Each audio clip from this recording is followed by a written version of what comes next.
The most obvious commencement of the modern Exodus process for Israel was on October 8, when Hamas agreed to release the Israeli captives.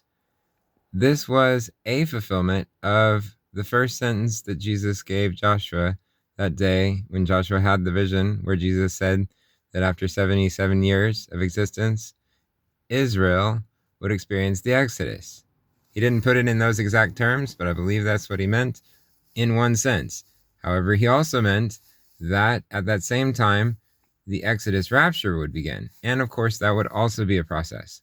And we are nearing the end of the Exodus process for the Israeli captives.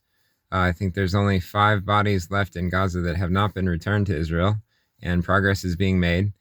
So we're also, I believe, nearing the end of the rapture Exodus process.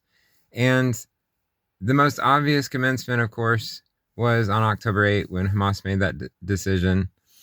And I believe it was that same day that commenced the rapture Exodus process.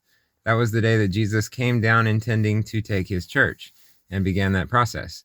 So if you count forward 40 days from that day, it doesn't bring you to November 1. Remember how excited we got about November 1 because it was 40 days after September 23? Well, 40 days after September 23 and 24 on the Julian calendar is November 14 and 15.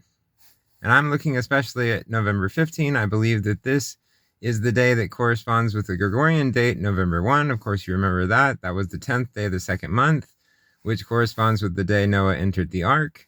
This is the Julian version of that. This is the one we should be excited about. And I was laying in bed today thinking about this and thinking about many other things, and the Lord was showing me some incredible personal reasons that I have to believe that this day is it.